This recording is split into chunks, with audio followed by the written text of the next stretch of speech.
5h-7h. Europe 1, bonjour. Avec votre revue de presse internationale à 7h moins le quart sur Europe 1, nous partons pour un petit tour du monde. Ce matin, des réactions des médias à la victoire de Donald Trump à l'élection présidentielle. Avec une première étape en Italie. Bonjour Antonino Gallofaro. Bonjour. Vous êtes à Rome pour Europe 1. Antonino, comment l'élection de Donald Trump est-elle accueillie en Italie ? C'est une bonne nouvelle pour Rome, comme le souligne la presse italienne. L'avalanche Trump galvanise les souverainistes, écrit le Pure Player Open. Aujourd'hui, Giorgia Meloni revendique son affinité politique avec Trump et se prépare à tirer les fruits d'une relation privilégiée avec le leader de la droite américaine, écrit le média en ligne. C'est donc l'occasion de renforcer les relations entre l'Italie et les États-Unis, affirme Il Sole 24 Ore. Et l'affinité de la première ministre avec le nouveau président américain est un atout, vu que les positions de Trump ne coïncident pas toujours avec les intérêts italiens.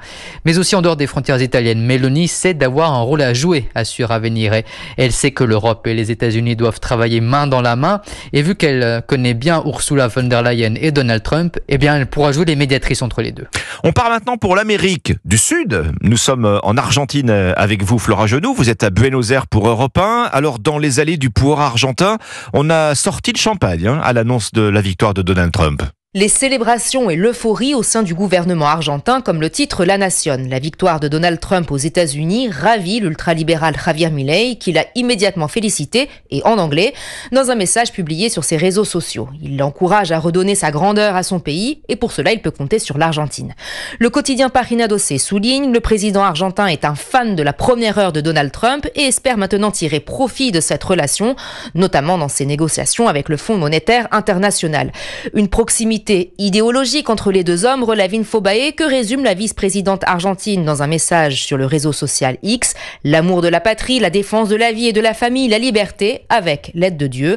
Javier Milei devient ainsi un partenaire stratégique de Donald Trump en Amérique latine, analyse Infobae. Notre dernière étape est asiatique. Ce matin, nous sommes enfin en Inde avec vous, comme Bastin. Vous êtes à New Delhi pour Europe 1. Alors chez vous, les journaux relaient la réaction du Premier ministre indien.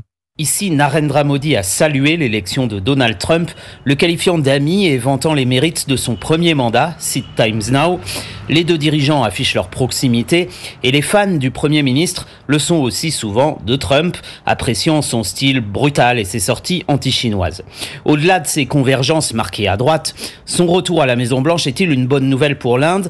Pas sûr, selon le Deccan Chronicle, qui juge que ses politiques anti-immigration et protectionnistes pourraient être un obstacle pour les citoyens et les entreprises indiennes. L'enthousiasme domine cependant sur les marchés indiens, note Money Control, qui prédit aussi moins de leçons sur la démocratie avec Trump. Le mandat de Joe Biden a été marqué par des tensions après qu'il a accusé les services secrets indiens de s'en prendre à la minorité sikh aux États-Unis. Merci Combastin, merci à tous nos correspondants.